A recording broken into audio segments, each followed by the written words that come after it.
Hey everybody, welcome back to the K2N Online Paddle School. We're back here on YouTube, and this week we're talking about Surfski stability and its influence on your overall success in the sport. Choosing and understanding Surfski widths is one of the most difficult parts of entering into the sport and progressing through the sport. This video is going to help clarify some of the nuances from very wide boats to very narrow Surfskis. On the K2NOnlinePaddleSchool.com, we have a video series spanning 50 videos about technique and understanding your Surfski. The second video of that series talks about choosing your first boat, and the subsequent mastery and developmental series talk about your second boat and your ultimate racing boat. There is an inherent progression through boats based on its width. The stability of the boat can be identified by its overall width. There are other shapes and designs that influence this number, but overall, it gives you a good idea of the boat's stability based on its width. The entry level and beginner Surfskis are between 20 and 22 inches. Intermediate would be 18 to 20. Advanced would be 17 to 18. And anything at 17 and under 17 inches is an elite boat. The elite boat is aptly named to convey its overall difficulty by being elite. The purpose of this video is to help dispel some of the myths surrounding the narrower boats. There is an incentive to the narrower boats that is overplayed in a lot of parts of the community, and it becomes commonplace advice to try and push those stability demands. As paddlers, we look at the narrowest, fastest boats available and think that we should push to be in those on a timeline that doesn't correlate with success. There's a few reasons that paddlers push towards the narrower boats. One of the reasons being is that you will be faster immediately. The learning curve on the stability is not that long, and it forgoes the need to buy multiple boats to progress through. I'm going to break down and try to dispel a lot of these fallacies that I just listed. So a narrower boat is faster. Yes and no. The simplest ratio to understand in what makes a boat go fast is 90 to 10. 90% of the process of moving a boat fast comes down to what you, the user, are doing with your movement, your pathing, and your power application.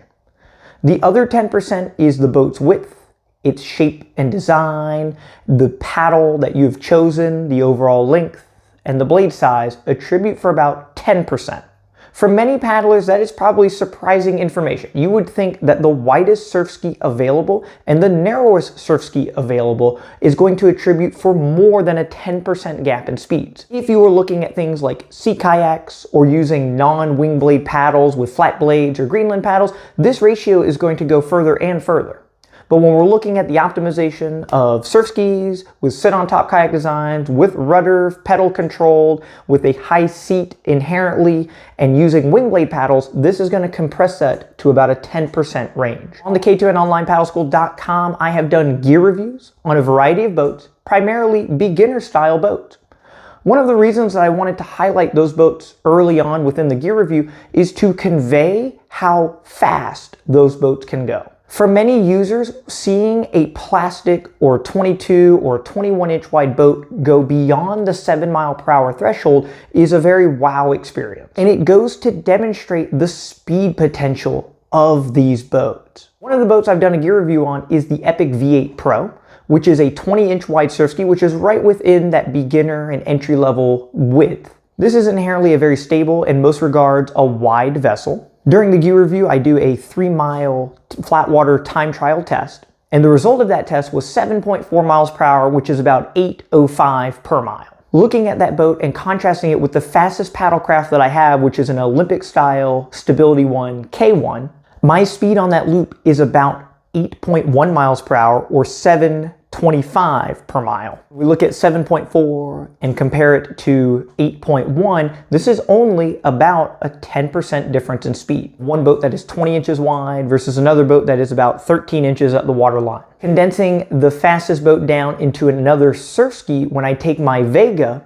on the same loop, it is about 8 mph. This attributes for less than 10% range between those two boats, which is about 30 seconds per mile, looking at a 3.2 inch difference between the two vessels. You have one that is in the entry level versus one that is in the elite level. Looking at the Epic V8, which is 21 and a quarter, it is about 7 seconds per mile slower, which would be 8:12 per mile on that 3-mile loop. So when you look at one of the widest boats available on the market and one of the narrowest boats available on the market, when you are accounting for the 90% that moves the boat properly, the speed range is very close to each other. For many paddlers, it is enticing to look at the speed difference there and try to get that 30-second gap. The problem being is the stability demand of the narrower boat is going to take away from the 90% that actually moves the boat.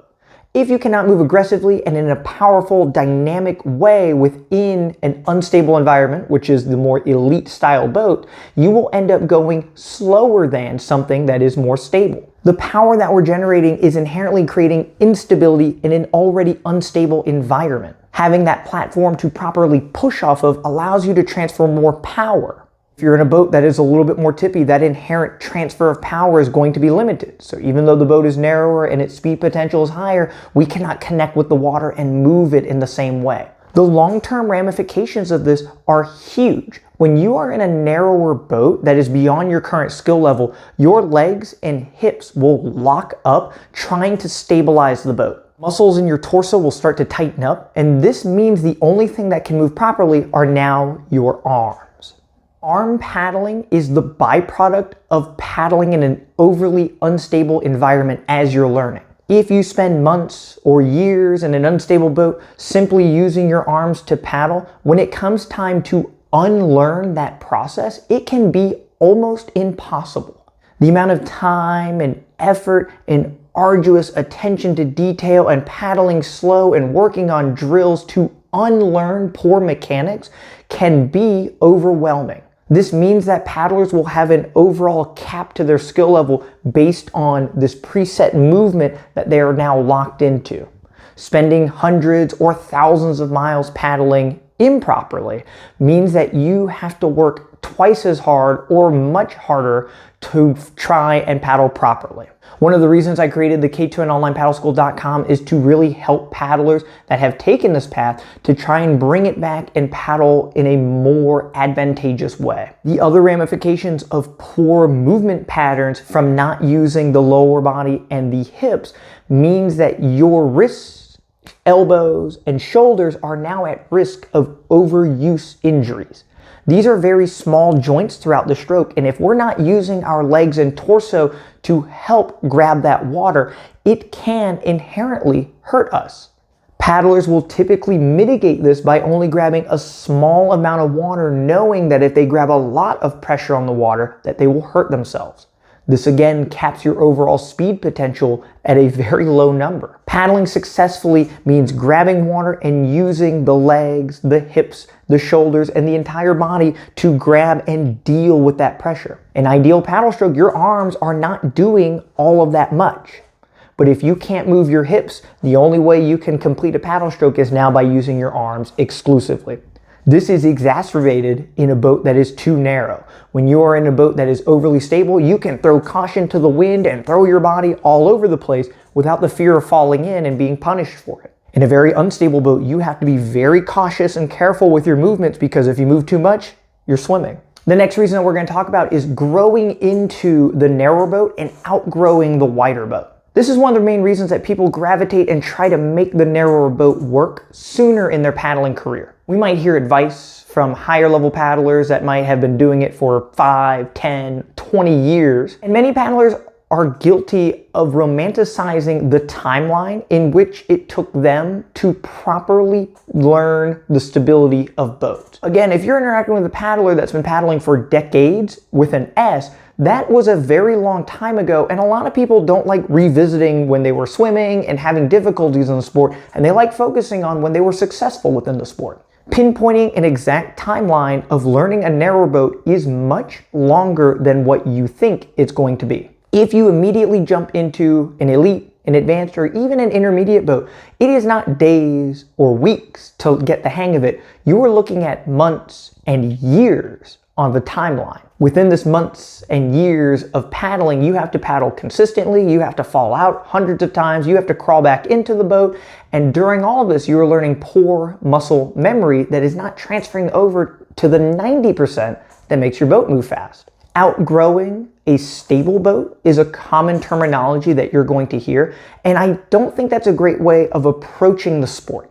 Having a wider vessel gives you the opportunity to paddle without any stability demands. A great piece of advice that I was given is all boats have the speed potential to go 7.5 miles per hour. And going beyond that threshold is when you need narrower boats. A great way that we can see the boat's true speed potential is looking at a Nello event in Hong Kong where they raced the Nello 510, which is a 22-inch wide plastic surf ski. The winning times on this race, which is in the ocean, they go out 5 or 6 miles and come back 5 or 6 miles. So it's not a downwinder, is about 7.5 miles per hour. That is faster than most paddlers that you will interact with in elite level boats. You can make the argument that you can outgrow those boats much sooner than that, but this gives you an idea if the speed potential there is that high. Those paddlers are focusing on the 90% that is moving the boat effectively, and it means that we can continue to focus on that 90% to get the most out of that boat speed. The extra inch or two that the boat is narrower is only going to get you 5 to 10 seconds per mile. But the 90% with your movement and your mechanics can get you minutes difference in your overall speeds. One of the downsides of this is having to buy multiple boats over a long period of time, which is just an inherent evil of the sport. Buying boats secondhand kind of mitigates the sting of having to upgrade your boats over time. When we're looking at the timeline between upgrading between different boats, it can be multiple months, it can be multiple years before you feel comfortable making that progression forward. How can you feel more stable in a boat that is narrower by only spending time in a boat that is wider? When we take paddle strokes, they are inherently aggressive and we are creating instability with big movement. As you increase your ability to move your hips and pump your legs and utilize the entire body, you are now working more and more stability out of your boat. You're creating an unstable environment with your stable boat. That sets you up for good muscle memory with your body movement, an inherent feel of the limitations of the boat and the boundaries that are set and how far can you push it before it falls over. All of these things train your nervous system to become in tune with the boat. Now when you shave an inch or two off and go into the intermediate boat, you have all these skills that you are trying to stay on top of. You know to move your hips and legs, you know the pathing of the blade, you know how much power transfer you're looking for, and when it's not there, it's easy to correct to something that you know. If you start off unstable and you only arm paddle, it is very hard to convey how to use your hips and legs in that unstable environment. You have nothing to fall back on because your muscle memory is just small, weak movements. Paddling a wide boat fast is inherently unstable. Taking those skills into the narrower boat sets you up for success immediately in that progression. Throughout the video, I have spliced in varying levels of paddlers with either no experience or some experience or a lot of experience trying out an entire range of boats. We're going to spend the next couple of minutes here in the video watching these paddlers progress through a series of boats, and we can see at what width they are unable to move properly within the boats. This reflects their ability to take competent paddle strokes because they are focused on stability. Paddlers in the wider boats can throw caution to the wind with no experience and instantly be successful. We take those paddlers and put them into elite boats and they instantaneously fall out, or they have very timid and limited motion. When you're watching these paddlers being timid in the elite boat, just understand that the time frame it would take for them to look like they do in the beginner and entry models is a timeline not of weeks, not of months, but it would take them years to take that movement into that boat. The boats that we're going to be using to demonstrate the stability is going to be the V8 and V8 Pro for our beginner boat, the V10 Sport for the intermediate. Not videoed here is a Stellar SCI for the advanced boat, the Stellar SES for the elite boat, and we brought a K1 out just to fall out of and have a good time with everybody trying out the super difficult boat. The basis of the test is going to be sitting in the bucket and rotating the body and hips to reach the rear deck. Obviously, when you're using an actual paddle, it is a little easier than just rotating, but this gives you a good idea of the balance demand of the boat. So first of all, we have Kevin here, who has never been in Surfskis before, and I was goading him into going super fast and causing him to fall out here and there. But the whole point is to have free motion, so when he's in the V8, he's moving freely, and these other boats, that same motion applied to these boats immediately leads to falls, right? So he would have to adapt his movement tremendously to make these boats work. Dave has a little bit more experience with the boat, not a whole lot, but enough to be familiar with the boat, so you'll see him progress through these first 3 boats without too much issue. Body's moving, hips are moving. The SEI is right when he starts to hit the wall, so some of the motion is still there, but you can see that initial hesitation and then the fall. And then with the Elite boat, the movement goes totally away and the stability is gone as well. Susan, just like Kevin, has no experience, first time in the Surfski. She's moving her shoulders and hips. She's got pretty good balance for the most part. The intermediate boat on the first try looks pretty good. Going into the advanced boat, we can see that movement, right, is instantly punished, right? So that freedom of motion, again, very limited with that boat. And of course, with the Elite boat, a little bit of motion, falling quickly. Rebecca's been in a boat a few times. She owns an OC1. The ladies did a really good job with the first 3 boats with rotating the hips, moving the legs, moving the shoulders. All that looks pretty good. Getting into the advanced boat, right, now you can see if there's no hesitation and movement, there's an immediate fall. So even when you're paddling, right, that translates to being limited arm paddling to prevent that fall. If you move freely, you're going to hit the water. Carrie has a little bit of experience. He's real close to brand new as well. So this is the V10 Sport. Then in the advanced boat, using his hands wisely for bracing, prevented the fall a few times, so he was catching on quick on that drill. But with the Elite boat, there's no saving it. Even with the bracing, it's usually not enough to stop the inevitable. Christina's got a ton of experience. She's been paddling for a few years now. The SES belongs to her, so it's her go-to boat. You can see she's just pumping, throwing caution to the wind, moving freely. Even in the advanced boat, that motion is still pretty good. Then the Elite boat, right, you can see her pumping her shoulders and hips. Only a slight level of hesitation, and then in the K1, everybody falls in that. This is myself in these boats, right? So pumping the hips, moving the shoulders, demonstrating the drill for everybody. So you can see there's no hesitation here with the movement. Even in the SES here, right, you can see I don't move as freely as I do in the V10 Sport. And especially in the K1, right, I'm able to move my hips and my shoulders, but that super aggressive leg drive without a paddle to brace on is definitely not there. So after watching all those paddlers struggle with the boat, don't fall into the fallacy of trying to expedite the timeline of making a narrower boat work. Start with something stable, learn good movement, and create that unstable environment through your powerful stroke. Taking those skills to the intermediate and advanced boats will set you up for the most success on the shortest timeline. Ideally, if you can have 2 boats, have one that's stable and then have the other one that you can play with, but you're not locked into the unstable one at all times. If you can only have 1 boat, err on the side of something that is more entry and beginner friendly. If you cannot perform the drills that we showed where you can turn and touch the rear deck by turning the hips and the shoulders in the boat, if you have any hesitation with that, go for something wider so you can have that freedom of motion that you are going to compound on for the rest of your paddling career. On the K2NOnlinePaddleSchool.com, we have 50 videos breaking down technique into 3 different levels: foundational, developmental, and mastery.